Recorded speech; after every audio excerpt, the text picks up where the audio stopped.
வணக்கம் நண்பா, நாம இன்னைக்கு இந்த வீடியோல பார்க்க போறது பியார் பிரேம கல்யாணம். இந்த படத்தோட மூவி ரிவ்யூ தான் பார்க்க போறோம். இந்த படம் டைரக்டா நெட்ஃபிளிக்ஸ்ல ஸ்ட்ரீம் ஆயிட்டு இருக்கு நேத்துல இருந்து.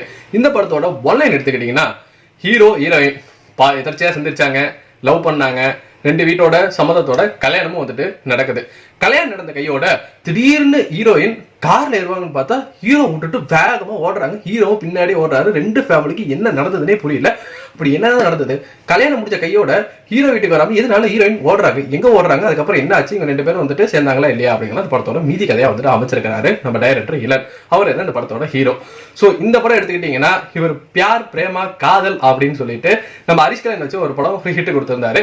சோ அதோட ஒரு தொடர்ச்சியா காதல் ஒரு கல்யாணமா டிரான்ஸ்ஃபர்மேஷன் ஆகும்போது என்னென்ன பிரச்சனைகள்லாம் வந்துட்டு இந்த கப்புள்ஸ் நடுவில் வந்துட்டு அனுபவிக்கிறாங்க, அந்த ஃபேமிலிஸ் ஆகட்டும், இவங்க ரெண்டு பேத்துக்குள்ள வர ஊழல் காதல், இது எல்லாத்தையுமே வந்துட்டு ஒரு படமாக்கி இருக்கிறாரு.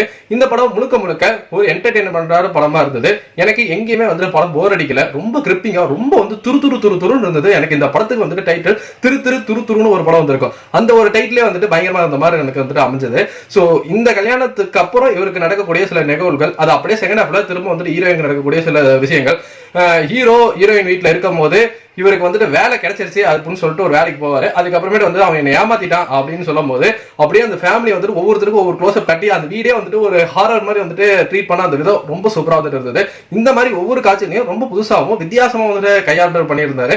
அதே மாதிரி இந்த முதல்வன் சீக்வன்ஸ் வந்துட்டு ஒரு இடத்துல வந்துட்டு அப்படியே மாறி வந்துட்டு இன்டர்வியூ சீக்வன்ஸ் வந்துட்டு ரொம்ப கனெக்ட் பண்ணது ரொம்ப சூப்பரா வந்துட்டு இருந்ததுன்னே சொல்லலாம். விஸ்வநாதன் வேலை வேண்டும் அப்படிங்கிற அந்த பின்னாடி இருக்கிற அந்த சாங்ஸ், இந்த மாதிரி டிஃபரெண்டான விஷயங்கள் படத்துல அங்கங்க இருந்தாலுமே ஒன்ஸ் ஒரு டைமுக்கு அப்புறம் இது ரொம்ப வந்துட்டு மேலோட்டமா இருந்த மாதிரி இருந்தது. அந்த ஒரு டெப்த் நம்மளால வந்துட்டு கனெக்ட் பண்ண முடியல. இவங்க சொல்ல வந்த விஷயங்கள் எல்லாமே வந்துட்டு ஓகேவா இருந்தாலுமே என்னால அந்த கப்புள் எப்படி இருந்தாலும் ஒன்னா சேர்ந்துடணும், ஐயோ பிரிஞ்சிடக்கூடாது, இவங்களுக்கு எதுவும் நடந்துடக்கூடாது அப்படிங்கிற அந்த ஒரு பாண்டிங் எமோஷன் அப்படிங்கிறது வந்து கிரியேட் ஆகாம போயிருச்சு. மித்தபடி படத்தில் நடிச்சிருந்து எல்லாருமே ரொம்ப சூப்பரா வந்துட்டு பண்ணியிருந்தாங்க.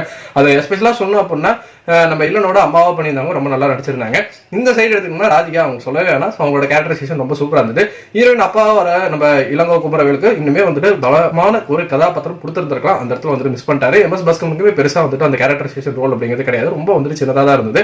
ஸோ மொத்தத்துல எனக்கு இந்த பியார் பிரேமா கல்யாணம் ஒரு ஒன் டைம் வாட்ச் பண்ணாலும் ஒரு வர்த்தான மூவியாவே இருந்தது. நீங்க இதை பார்த்துட்டீங்கன்னா உங்களுக்கு எப்படி போச்சு நம்மளோட கமெண்ட் செக்ஷன் வந்துட்டு தட்டிட்டு இருக்கேன். நன்றி, வணக்கம்.